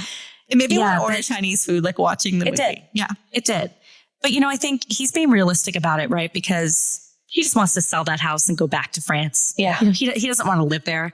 But Nova, she's feeling it. She's feeling the house. She's feeling the vibes. She likes it immediately. She likes it. She does. She wants to stay there. She wants to have kids with him. We learned that Lucas does not want kids. I was like, he's such like an asshole in this. He's like, he is an asshole. I'm like, so you're just controlling the whole narrative. You don't really feel for Lucas that much. No, you don't. And is it Luca or Lucas? It's Lucas. Okay, Lucas. Okay. Nova and Lucas. And so Nova, she's very free spirit at the beginning. She's recording a lot on her phone. She's happy. She's, in love with Lucas. And you really see her deteriorate throughout the last portion of this movie. Yeah. So clearly something in that house is affecting her. Well, she goes to his dead mother's closet And she was quite the like tartlet. Like the dead mother had some kind of like risque like negligee. Was it risque? Well, I don't know. The pink negligee. Well, I It don't was know. not risque, Ash. I don't think it was that risque. Her and Harold, she had her husband. Yeah, I mean, maybe. But anyway, so Nova like was feeling herself in that little negligee. She was. And she wore it for most of that movie. She did. Yeah. It's great. So really over the last part of this movie, we're seeing that Nova's slowly getting possessed by something. She goes in the basement, she sees things. She's continuing to record. We even see some things are happening at night, like her and Lucas are having sex at night, but neither one of them remembers it. But then they see the recording the next day, and it looks like they were possessed, right? Their eyes have that sort of possessed look in them. Well, that's a recurring thing. It happens a few times throughout the movie where the eyes go like really white. They're really small, like pupil. And I guess that's when they're possessed by Beezel. Yeah. But she sees it. She saw that happened. But again, she just keeps deteriorating. In one scene, Nova goes down to the basement and she actually finds the prior recordings. She finds the Super 8 recorder. And while she's down there, she hears a baby crying. She goes in the crawl space. She takes the baby out. And so what we're seeing as the viewers is Nova cradling this infant baby, and we hear it crying. Yeah. And then Lucas comes home and he comes upon her. Gosh. And she's not holding a baby, but what I can only describe, I think it's an opossum. It's an Is that what it is? I think it's an opossum. That's what I have written down. A dead opossum. Yeah. He gets really mad at her. He's just mad the whole time. He is. He's basically mad the entire movie. He watches some of her old recordings. He even sees the scene where apparently they were having sex in the middle of the night, but he doesn't remember it. He confronts Nova about that. Really, they're not talking a lot at this point. They even admit that they're out of sync. And clearly Nova's not doing well. But then Lucas watches the old Super 8 recordings. Yeah. So he sees Harold's Weems' first wife, murdered. He sees a vision of the little boy killed as well. But something happened with his head again. With the head. It's almost a skeleton, right? Yeah. It's almost a skeleton, I think. Yeah. But, he's realizing that they can't stay there anymore. That something's happening, that it seems almost as Nova that she's possessed by something, that being in this house changes you. And so he's recognizing that at least. So now they get an offer on the house. So Lucas is happy about that and he wants to get out of there. But Nova, she wants to stay. She doesn't want to go. Again, she's continuing to get worse and worse. And during the last part of the movie where there's a dinner scene, he lets her know that he booked flights for them to go back to Paris. Is she still in her negligee at this She's point? in the negligee in that one. Yep. She's still in it. She's wearing it like for days. She wears it for most of the movie. Yeah. Okay. She is. But even some of these scenes, at the end when they're having dinner, he wakes up. He tries talking to Nova, and then he wakes up from that dream as well. So it's like a dream within a dream, like a little a Russian doll. Yeah. And it's the next morning and it's happened super fast, but Nova just stabs Lucas about 20 times. Very In fast. a very aggressive manner. Very It's rhythmic. being recorded. Just like Very rhythmic. It's being recorded. Nova walks outside the here now. She's still recording it. You're seeing it from her perspective where she's carrying the bloody knife. She goes outside. You see scenes where she's recording again and Nova's pregnant now. So that happened fast. I don't know if time passed between when she killed Lucas or not, but she now has a very visible baby bump. I don't know what the timing was here. Something supernatural is happening or time has passed. Yeah. Or time has passed. She's still in that negligee though. She doesn't look like as disheveled as you would be if 9 months had passed. Yeah. But yeah, so she's pregnant. She's the last scene of the movie. We see her in the basement. She clearly had given birth to that baby. And who's holding it now? But Beezel. Eating the baby? Is Beezel eating the baby at this point, Ash, or just cradling the baby? I think this she's is something I eating wasn't it. clear on. Well, so it's it's not even the last scene actually, right? It's the second last scene. Right. She's from behind in the basement and you can see her like cradling the baby. It looks like she's eating. I mean, I think she's feeding. I think she's eating I think she's feeding. She's definitely eating it. Feeding off the young or whatever. Yeah. But I guess this is 300 years because we learned at the beginning that every 300 years she births the baby. Yeah. So she doesn't birth it. No, she makes it happen. Yeah. And then Beezel ate it. But you're right. That's not the end. So now it cuts to the last credit scene. So credits are rolling, but you see there's a new family moving in. I loved that. I loved it too, because there's a new family in, and it's just playing them taking everything out of their car, going into the house as the credits roll. So you know that the cycle's continuing and it has not stopped. So it definitely Beezel leaves you on a very uneasy note. Mm-hmm. She's survived. She's still there. And that's Beezel. That's effectively the synopsis of it. So good. Yeah. And I love that it moves very quickly. The runtime, I think it's like 90 minutes. It's a great watch. It moves quick. And there's just like a lot of really memorable scenes. We'll talk about it in the scares later, but there's definitely like quite a few scares. And just in terms of some of the behind the scenes, so LeJon had mentioned it was filmed in the co-writer director's house, Aaron Fradkin's his childhood home in Massachusetts. So that like it really added to the realism of it. And I guess so. He's done some interviews, and one of the interviews was really interesting because he was saying how it was all based on his childhood experiences or inspired by.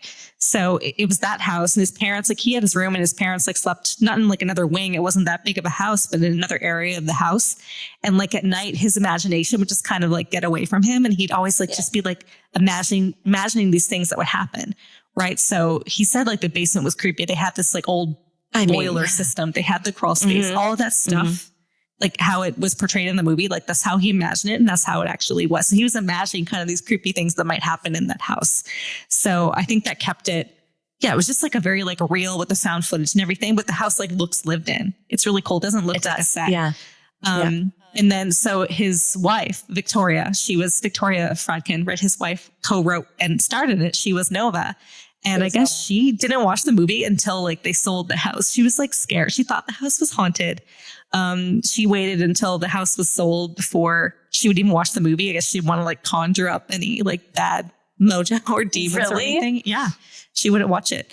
And then I guess in terms of the filming, so LeJon talked about he was there for like a week, but they actually shot the middle segment first. And so they're famous. Aaron and Victoria are famous for doing YouTube horror shorts. There's lots online. There's one called like The Ballerina. There's some other ones. So they shot the middle part with the caretakers first, and they screened it for people, and they got really good feedback. So then they decided to write the other ones. Okay. Yeah, made it a feature film.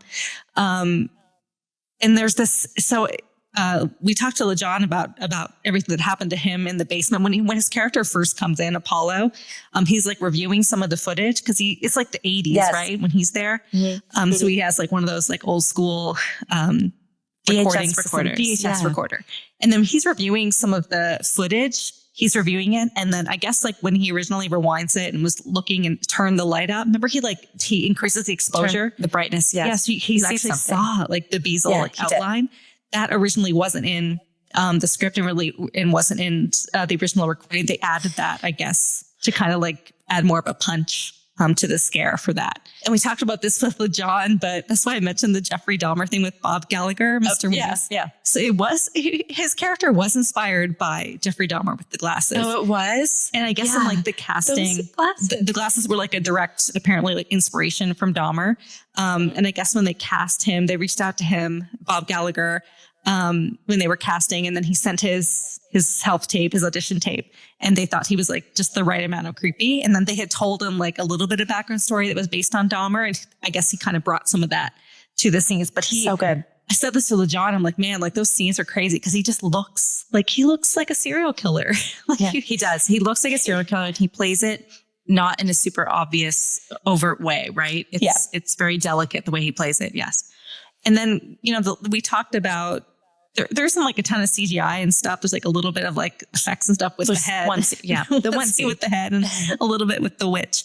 But she was like Beezel was designed to be kind of like the house and like earthy and all of that.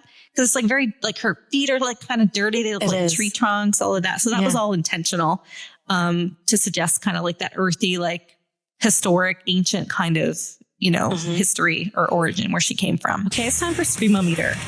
What are you rating this one? And we did not talk about this beforehand. We did not. What are you giving this one on the Screamometer? All right. I've thought about this a lot, and I actually watched it. So I watched this movie for the first time just a couple of weeks ago, and then I rewatched it again in preparation for the podcast. I will say this one holds up on rewatch, even though I'd only see it a couple times. I think this is a rewatchable movie. You need to see it at least twice because there's things that you will miss in the beginning. Yep. On that first watch and just details of the story. On a Scream-O-Meter rating, I will say there's some good jump scares in it. I think it sets a tone. I'm going to give this one middle of the road for me. I give Beezel a 6 out of 10 on the Scream-O-Meter. Oh, wow. Okay. Yeah. Yeah. So I, in my CH, can also attest to this. When I was watching it, I like yelped at a couple of times. Oh, yeah. No, I know. I know the scene. A few of the scares, like it definitely has jump scares. It's scary. I think it's a great movie in terms of the Scream-O-Meter. I didn't have like nightmares and stuff, but in the moment I felt very like affected by it. So I'm giving it also middle of the road, but a little lower than you, a 5 out of 10 on the Scream-O-Meter. Okay, 5 out of 10. Yeah. I had a 5. I upgraded it to 6 because on rewatch, some of it still held true to me. And I like that it wasn't like gory and a ton of blood. Me too. You're just kind of always waiting for the second, like the shoe to drop.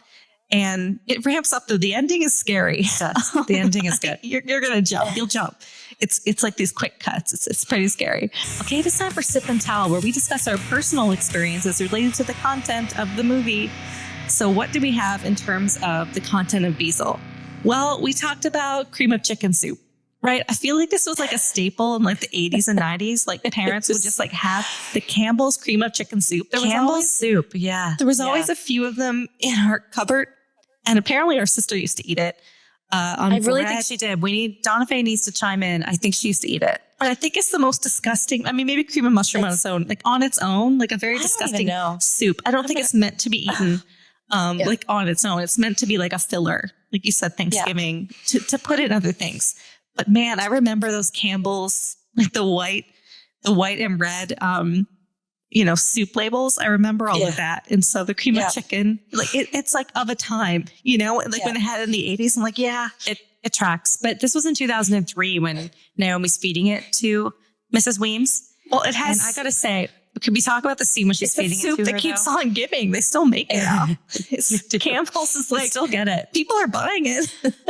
Yeah, apparently they are. I'd love to know what they're using it for. Are they eating it right out of the can, or are they putting it in things like a casserole? I think it's other things. But can we talk about the scene when she feeds Mrs. Weems, because she's feeding it to her, and Mrs. Weems wants nothing to do with this chicken, cream of chicken soup. And then she asks her, she's like, "Did I prepare it wrong? Like, did Charlotte prepare it differently? How many ways are there to prepare the cream of chicken soup? I mean, don't you just heat it up?" Maybe she wanted it with some bread and butter and some crackers.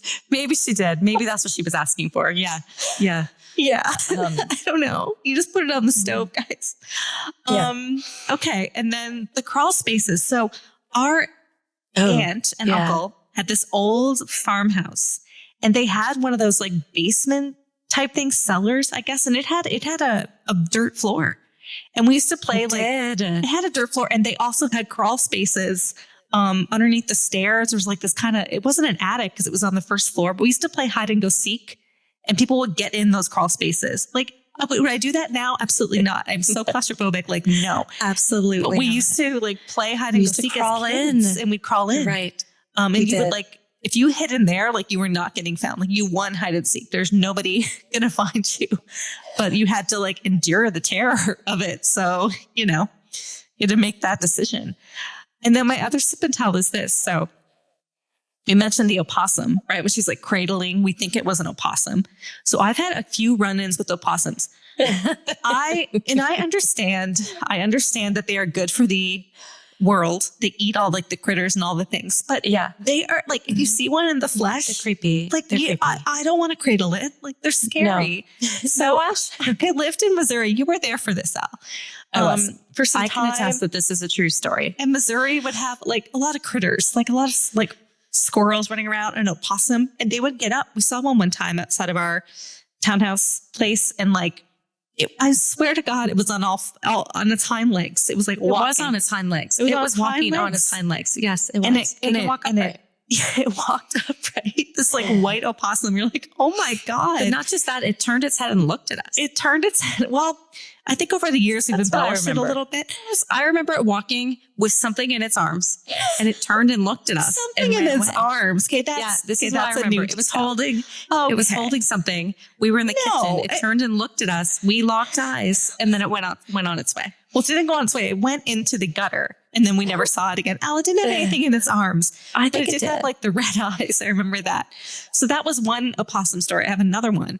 So outside of work in Tampa at the university, they were doing all this construction, and I go into work one morning and it was really loud. And I look over and I see this like shrieking thing running towards me. It's an opossum looking at me, towards you. looking at me to be saved because he was scared of the construction.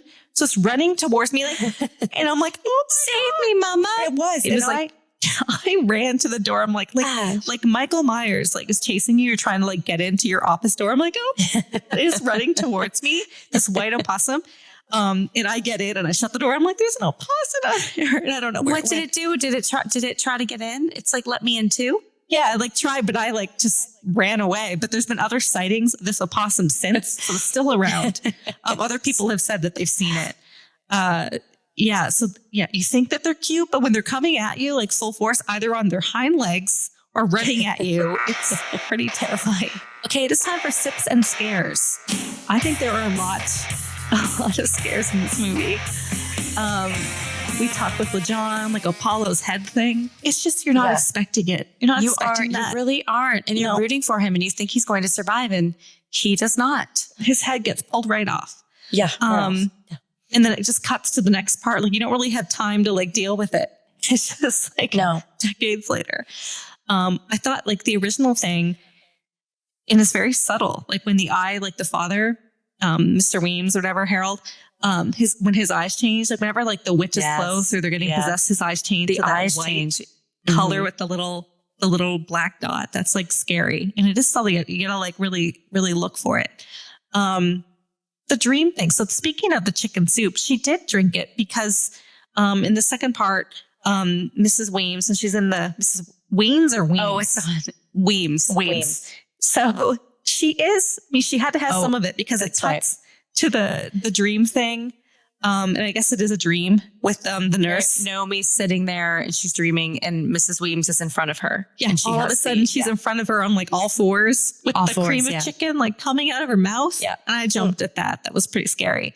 That was really good. And you glossed over the light on and off in the backyard when she sees like the witch. That thing is I was saving it for this. It's so terrifying. So she's looking out at the backyard. There's like like a grandmother's quarters or something. Like in the backyard. Carriage house. And she turns the light on. She sees like the shadow, which I think is of the witch. And then she turns the light off, turns it on again. It's gone. Turns it off, turns it on again. And then she's like right there, right at the That's not the witch. That's Mrs. Weems at that point. Oh, it is Mrs. Weems. Yeah. What she sees at that point is Mrs. Weems. Okay. Is Mrs. Weems, who's up and alive and well, apparently. Because I guess she was supposedly had a stroke, right? That's her outside looking at her. I guess the cream of chicken soup like brought her back to life. Sustenance. Yeah, gave her some sustenance. That's what I had as like the best scary. Those two scenes with Mrs. Weems were my scariest parts of this movie. Well, I mean, I think the scariest part is at the very end. So the Nova and Lucas is coming in and out of a dream. There's like, you didn't even talk about the part where she goes under the table and I didn't. No, I didn't. She's going under the table and she bites off a very important appendage. Let's say that. That's right. And they show that, and then it cuts to him. Like I don't. It's very graphic, guys. But anyway, you can imagine. I think they can get there. I think listeners can get what we're saying here. Yeah, yeah. And then she asked like if it hurt or something, and then that was a dream, and then another dream, and then when he finally wakes up and it's real, she just stabbing him. Right. I know, but when her head tilt and she starts stabbing him, it's so good. That's the one that I yelped at. Yeah, when that happened, it happens really quickly.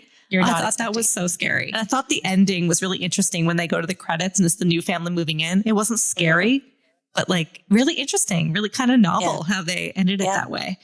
And it's very ominous, right? Because you're like, oh no. They're like, go pick out your rooms, kids. And the kids are running in and out. They're bringing in the boxes, but it leaves you with a sense of dread because you know what's coming. Okay, it's time for cliches and ripoffs. I think we have a laundry list of things to talk about. We do. Why don't you start? What have you got for this one? Okay, we sort of mentioned this one earlier, but I want to revisit it. Evil Dead. Mm-hmm. So, at the very beginning, there's a crawl space door, basement door in the bathroom. of this house? Yes. Which I would love to hear from the director since he grew up there. Like that was real. There was a door to the basement in the bathroom under the sink. Terrifying. And that is very Evil Dead, right? When they have her captured in the basement. Yeah.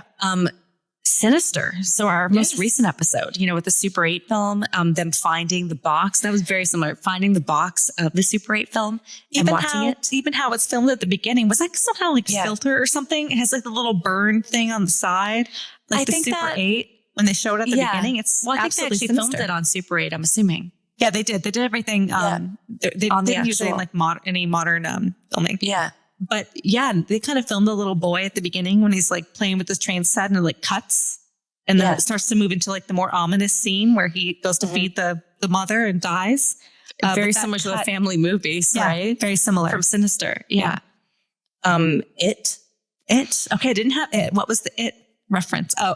What do you mean? The With little the kid brings the food. He puts his hand down and then he gets eaten. I mean, 100% it. Yeah. Pennywise eats little. Oh my God, you're Bobby. totally right. And she kind of looks how did like. you not get that? Yeah. Well, she had the frizzy hair. Yeah, little Robbie. Yeah, when he stuck Robbie. his hand down. Yeah. Yeah. That was like a copy of It for sure. Yeah. Just take the gutter, replace the gutter with the bathroom trap door, and you have It. Yes. I thought they were paying homage to The Shining a bit too with that red shirt. So he was playing, the little kid was playing. Playing with his train on the train track thing, and he had the red shirt on. And he walks down the hall. That was very like Shining-esque. Creep. Yeah, creep. So Creep. So Apollo coming to record him. Yes, coming to record him in his like confession thing was like Creep. Go listen to our Creep episode. Mark Duplass, although Mark Duplass and Bob Gallagher have two very, very, very different performances. Yes, very different. Yeah, like Bob Gallagher like is creepy. Mr. Williams is creepy right away, and Mark Duplass like he's creepy, but it like builds up to the creep. But they're like two different things, but definitely Creep. Even when he pays him, like Apollo originally was going to leave, and then he offers him more money to stay. Yeah, he thinks about it. I know there were a lot of similarities with Creep. Yeah. Longlegs. I thought the whole vibe was very much like Longlegs with the retro. Yeah, I can see that. Yes. The wooden panels. Just a lot of how it was filmed reminded me of Longlegs, like the house in the middle of nowhere. In the winter, all of that just reminded me of Longlegs a lot. The biggest one, Barbarian. Right. So Barbarian with the basement and they're trying to sell it. So in Barbarian, Justin Long, we also covered this episode, really leans into him. He's like, I have all this extra square footage. Can I list that on the listing to try to sell this house? But all this weird stuff. And Mama's in the basement. There's basically a witch in the basement giving birth to these babies. So very much like Barbarian in terms of it's like an onion unraveling. I have Weapons with the soup. So Weapons is a newer movie, and this, if you haven't watched it, but soup plays a really pivotal role. That's all I'm going to say. Where they're feeding people. It does. And I think it's cream of whatever soup, pea soup or something. It's equally disgusting. Just looks disgusting. Yeah. I think who's eating that? I feel like split pea soup and cream of chicken. I mean, give us that. I mean, Exorcist. I mean, if you want to go there, when they use split pea soup, right? Yeah. As the vomit. Another one, Ash, Lights Out. Yeah. I mean, that scene with Naomi turning the lights on and off and the vision of the witch and then it being Mrs. Weems, completely lights out and definitely must have been inspired by that. In a recent movie, I think that might have been inspired by Beezel, Undertone. So the whole thing with the mother being sick and the daughters taking care of her. The same that thing, whole thing. This is basically that, except with a nurse. Yeah. Taking care. And then the mother ends up getting up and all of that. And the fact that both directors filmed it in their childhood home as well. Yeah. Ian Twasson. Yeah. Mm-hmm. So, I mean, there's something to that. Growing up, our house actually wasn't creepy. We had a bungalow, but we had a lot of family members that had creepy houses that I think would make for great sets for horror movies. Oh, yeah. Absolutely. Our Aunt and Uncle's house, for sure, if it's still standing, would be the best horror movie set. All right, it's time for the villain. Who was the villain of this movie? Yeah, I think there's two villains. I'll say one, though. I think, the realtor, whoever keeps selling that house when all these bad things are happening in it. How could you keep doing that? Mm-hmm. You're seeing that family move in at the end. you know that a lot of things happened there. A lot of people died there. Yeah. And that family's happily moving in. I mean, I'm 100% the realtor So is the villain, I believe, of this movie. I got to go with the dad. He could have stopped it. The dad, You know what Harold I mean? Weems. Yeah, Harold Weems. He could have stopped Yeah. it. Yeah. He also just looks creepy. He looks like the villain. Yeah, He sacrificed his wife and son. he did. Nobody else He did. sacrificed their like offspring, right? Yeah. And their, Well, Dolores, I guess maybe she saved Lucas from a fate. You Yeah. know, Yeah. she went off and moved in with Harold, and Lucas grew up in Paris, I guess. it has to be. It's Harold because he did that sacrifice. And then, he sacrificed Apollo, and Apollo's the best. And once you get to know LeJon too, you're like, no, you're the villain because you killed LeJon. Because you killed LeJon. Whoever killed LeJon, You're is the the villain villain of the movie. Yeah. Yeah. Yeah. And I also kind of thought, I guess Luca, was like an abandoned child or whatever, but he was just annoying. I mentioned it earlier. Yeah, just he seemed definitely was a grumpy. horrible character. Yeah, so mean, so mean. Just like Yeah. mean, like not a good husband. But at all. he was trying to get them to leave. I guess he had his motives. Yeah. But I wasn't like a super fan of him. So there weren't that many characters in this movie. So we don't have a ton to choose from in terms of the villain. But I guess if we're going to decide, dad and the realtor. And, I think if we want a more abstract villain, Ash, maybe curiosity. Maybe don't go into the basement when you hear a noise. Yeah, that's true. Maybe stay upstairs. Yeah. Also, don't drink the water. I don't like drinking tap water in general, but make sure you have a nice, sealed thing of water if you're going to accept it from a stranger. Well, that's going to do it for Sips and Screams episode 31, Beezel. Thank you so much for joining us and listening today. And thank you so much to LeJon Woods for a fantastic interview and all your amazing insight. Join us next time as we sip on more themed cocktails, maybe some bourbon shots, and discuss the good, the bad, and the truly terrifying of our favorite horror movies. Cheers. Cheers.